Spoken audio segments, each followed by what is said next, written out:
Brooklyn Independent Television. What if your homeroom was in your living room? As thousands of Brooklyn students head back to school, some parents are opting out of traditional schools in favor of homeschooling. Sherry Karabin is with one Brooklyn family taking their children's education out of the schoolhouse and into their own hands. That's not very good, is it? No, that's not very good, so let's see what I get. It may look like just a game, but what you're seeing is actually part of a math lesson taught by this 8-year-old's father. That's because for more than 2 years now, Nicholas Lang has been homeschooled. This one, 3, and this one, 5. I pulled him out halfway through 2nd grade. I pulled him out at Christmas time. He just didn't go back after the break. Why? I had him in 2 public schools, both of whom were touted to be the best in Brooklyn. And then we realized he wasn't really learning anything. So we decided, you know what, this isn't working. Neither one of us had attended public school in New York. I went to private school, my husband went to private school in Delaware. So we were very unaware of the public school system. There's just not enough help in the classroom. There are too many children, too many different learning levels.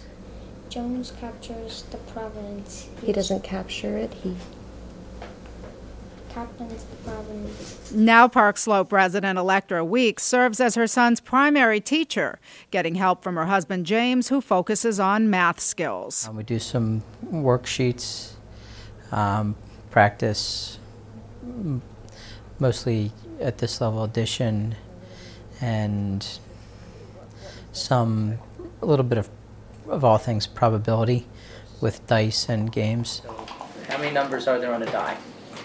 I was initially apprehensive. My mother was a teacher. I sort of grew up in that model. When the traditional model wasn't working, I said, okay, let's homeschool. But today it's a decision that both he and his wife stand behind 100%. He's advanced about 4 grade levels in the 2 years that I've been teaching him. He is learning music and art, which he had none of or very little of. He's learning real science, real history. And what do we know about Benjamin Franklin? He helped the French make an alliance with the Americans to fight the British. I think I feel a lot smarter doing homeschooling. Homeschooling is becoming more and more popular for 2 reasons, I think. One is dissatisfaction with the public schools, and the other, the expense of formal private schools.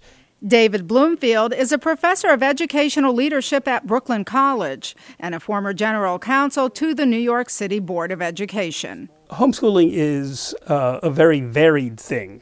Some homeschoolers do very well and get into the best colleges. Other homeschoolers are victims, really, of an extremely narrow, if even existent, curriculum. It wholly depends on the parent. Critics of homeschooling say that the results can vary greatly depending upon how conscientious the parent is. What's your take on that? Well, the same can be said for public school kids. I think a lot more of them fall through the cracks. Of course, there are always going to be some flaky parents. Going to get them anywhere. But my experience is that the homeschooling parents are amazing. But you're a teacher. I'm an adjunct professor, right? I don't have a tenure-track job.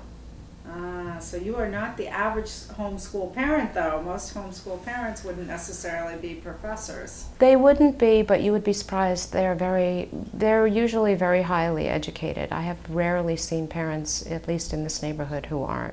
For parents who do opt to try it, they must comply with the rules issued by the New York State Education Department, including notifying the city's Central Office of Homeschooling of their intention to teach the child themselves, and then coming up with an individualized home instruction plan that meets educational and hourly requirements for the grade level.